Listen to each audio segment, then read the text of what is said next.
जय श्री महाकाल। इस संसार में बहुत बड़े रहस्य छुपे होते हैं, बस उन्हें खोजने वाला चाहिए। एक से बढ़ के एक रहस्य इस संसार में दबे पड़े हैं, बस उसे खोजने वाला चाहिए, तभी वो उजागर होते हैं। अन्यथा ना मालूम कितने चीरकाल से वो रहस्य दबे पड़ते हैं। एक दिन की बात है, जब मेरे गुरुदेव थे तो मैं उनके पास बैठा था, तो उन्होंने मुझे कहा कि विंध्य पर्वत पर एक मायावी प्रबल राक्षस है, आप उनसे भेंट करना चाहोगे? तो मैंने कहा कि सभी कुछ उत्सुकता जागती, तो मैंने कहा हाँ गुरुजी, ये कौन सा राक्षस है और ये वहाँ कैसे आया विंध्याचल पर्वत पे? तो आदमियों को खा जाता होगा। बोले नहीं, वो बहुत ही सीधा साधा है। एक दिन में ही वो पूरे विंध्याचल पर्वत का विचरण कर लेता है। मायावी है, वो बहुत बड़ा मायावी है, प्रबल है। रात्रि समय में वह आखेट करता है, अपना भोजन करता है, रात्रि समय में करता है। वो पेड़ों को इतना ताकतवर है वो कि पेड़ों को जड़ से उखाड़ देता है। आज भी बोले कि आज भी वहाँ कभी कभार सड़क पर जंगल में बीच में पेड़ों को बीच में से चीर देते हुए देखा गया है। और आज भी वो पेड़ वहाँ चीरे हुए दो टुकड़ों में मिलते हैं और किसी किसी का दिख जाता है, किसी न किसी को आज में भी किसी न किसी को दिख जाता है। इस राक्षस के बारे में मेरे गुरुदेव ने मुझे बताया था कि उस स्थान के बारे में बताया था जो उसका गुप्त स्थान है। आप लोगों को अगर इसकी जा सकते हो, कुछ विधियां भी मैं बता दूंगा, राक्षसों से कैसे प्रकट किया जा सकता है, मैं कुछ विधियां आप लोगों को बता दूंगा। उस राक्षस के गुप्त स्थान के बारे में, विंध्याचल त्रिशूल पहाड़ी में उसका स्थान है। गुफा नामक त्रिशूल पहाड़ी, वहाँ वाले ये बहुत कम ही लोग उससे मिले हैं और बहुत कम ही लोग उसे खोज पाते हैं, और जो जानते हैं वो बताते नहीं है सबको। वो जितने गए हैं सब अवघड़ ही गए हैं, सिद्ध अवघड़ ही गए हैं, वैसे अन्य नहीं, क्योंकि वो उनके गुरु के द्वारा बताए गए, वो उनके गुरु के द्वारा, अन्य किसी द्वारा नहीं बताए गए हैं। स्थान गुरु द्वारा शिष्य को बताए गए हैं और गुरु को उसमें कुछ बात मानने पड़ते हैं वहाँ जाने के लिए। और उससे मिलने के लिए मुझे मेरे गुरुदेव ने कहा था, कुछ बात चिताई थी और मुझे कहा था कि जब भी उस राक्षस के पास जाऊं और उसका दर्शन करूं तो उसका अपमान मैं ना करूं। उसका मैं जब भी दर्शन करूं तो उसका अपमान ना करूं और किसी भी प्रकार का प्रयोग ना करूं, कोई भी विद्या का मैं प्रयोग ना करूं, कोई भी वार उसके ऊपर ना करूं मैं। तो मैंने बोला ठीक है गुरुजी। तो जब देखे नहीं रहोता तो होता कि देखते अच्छा क्या होता है क्या नहीं। तो एक दिन ऐसे समय बीतने लगा तो मेरे एक दिन मेरे मन में उस राक्षस के दर्शन करने की इच्छा हुई कि चलो चलते हैं, मिलते हैं, देखो क्या होता है कि नहीं है, मुक्त तो नहीं हो गया, चला तो नहीं हुआ। तो मेरे मन में इच्छा जागी, दर्शन करते हैं उस राक्षस के, चलते हैं। तो मैंने सोचा कि इस संसार में ना जाने क्या क्या छिपा है। ज्ञान की कोई कहीं भी कोई सीमा नहीं है, बस खोजने वाला होना चाहिए। किंतु आज का मनुष्य धन लोलुप्त है, धन का लोभी हो गया है, उसे समय नहीं है इस चीजों में, और मनुष्य पतन की ओर अग्रसर है, अपनी पतन की ओर जा रहा है। जिसे आधुनिकता मानता है, वो जिसे वो मनुष्य आधुनिकता कहता है, वो उसका मिथ्या स्वरूप है। वस्त्रों से, आभूषण से मनुष्य सुंदर नहीं होता। वस्त्र सुंदर पहन लो, आभूषण सुंदर पहन लो, उससे मनुष्य सुंदर नहीं होता है। मनुष्य सदैव अपने आचरण से सुंदर होता है, और आचरण सुंदर ना हो तो व्यक्ति को धूल में मिटने से ज्यादा समय नहीं लगता है। मैंने भी ये हुआ कि इस संसार में इस राक्षस ने, जो ये राक्षस है, इस राक्षस ने अपने आप को ऐसे चिरस्थायी बना रखा है।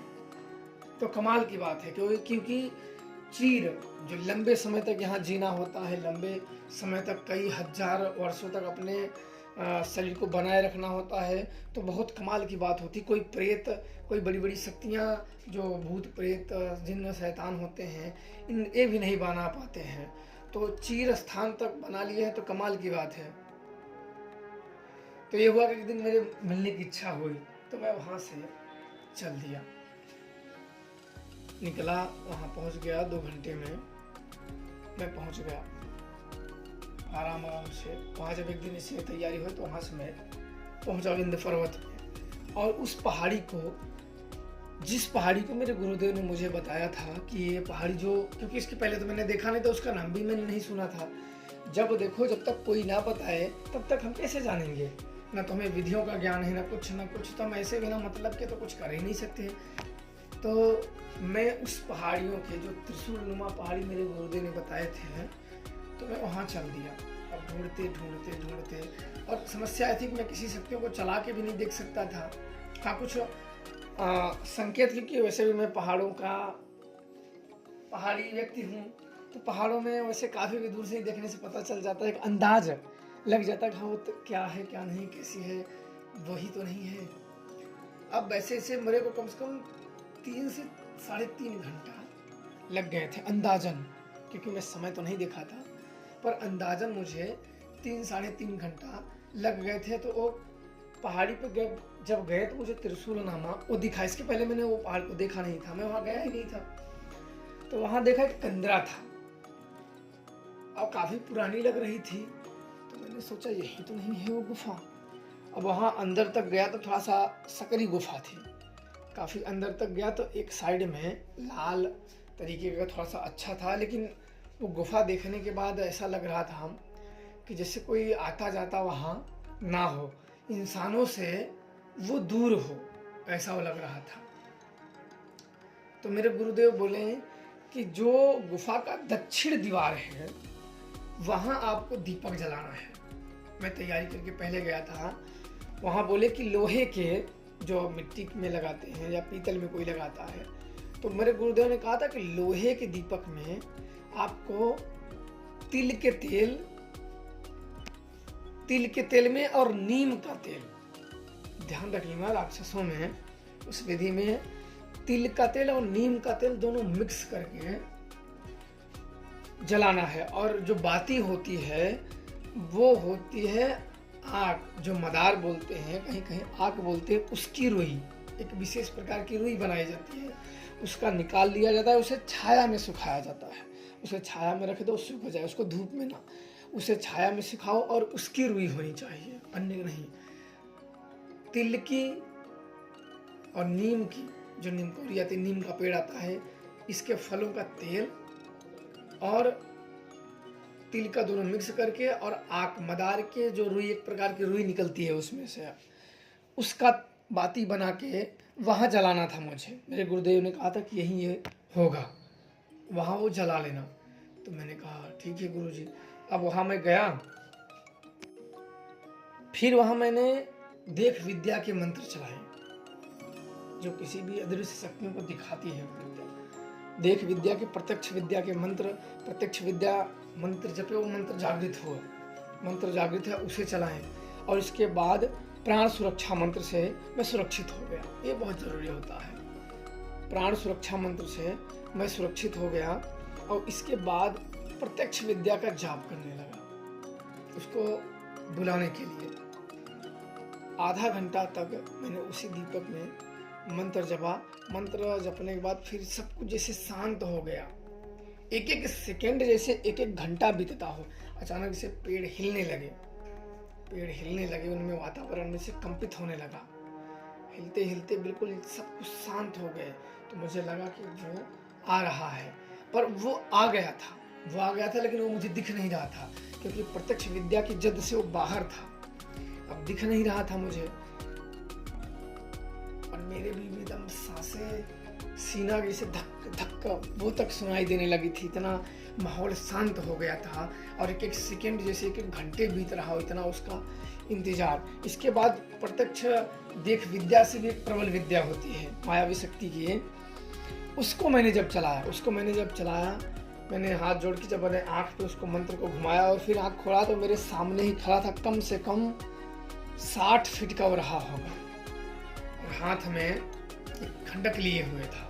बहुत देखने में भीम का यम के समान लग रहा था। पूरा वो यम का समान प्रतीत हो रहा था, काल का ही जैसे प्रतिरूप मैंने देख लिया हो। बड़े बड़े वस्त्र, उसके ढाल, स्वर्ण आभूषण पहने हुए, ढाल जैसे स्वर्ण आभूषण वो लिए हुए और खंडक उठाए हुए था। तब मैंने उसको जब नमन किया तब उसने अपना खंडक नीचे रखा।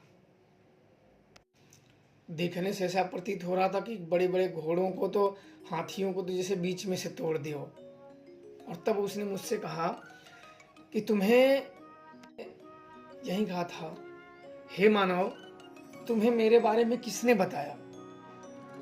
वो जब बोला, बिल्कुल वो गर्जन भरी आवाज उसकी थी कि कोई भी व्यक्ति अगर देख ले तो भय के मारे पसीने छूट जाए।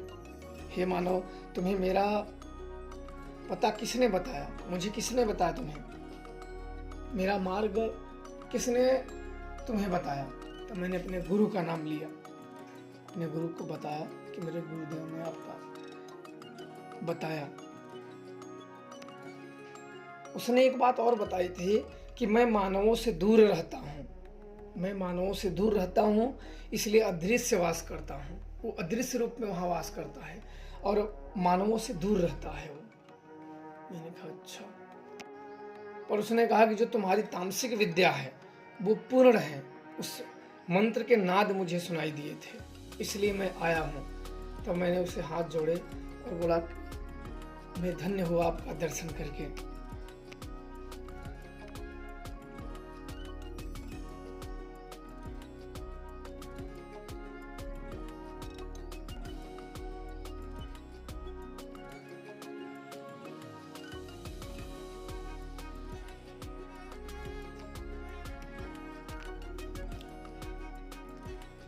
उसने कहे कि मैं अपना शेष काल यहाँ काट रहा हूँ, अपना बीता हुआ शेष काल में यहाँ काट रहा हूँ। उसने कहा कि एक चरण के 3 ही घड़ियाँ बीती हैं, मैं यहाँ सदैव से वास करता हूँ, सदैव से। उसने आकाश की तरफ अपने सिर को उठाया और कहा, मैं सदैव से यहाँ वास करता हूँ।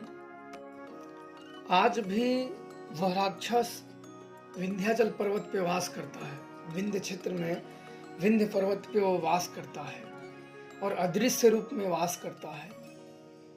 इंसानों से दूर रहता है और अदृश्य रूप में रहता है। बहुत अल्प ही इंसान उसे देख पाए हैं क्योंकि वो इंसानों से दूरी बना के रहता है।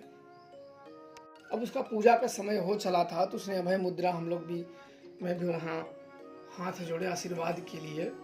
पर मेरी मांग कुछ नहीं थी, मेरा सिर्फ था दर्शन करने के लिए।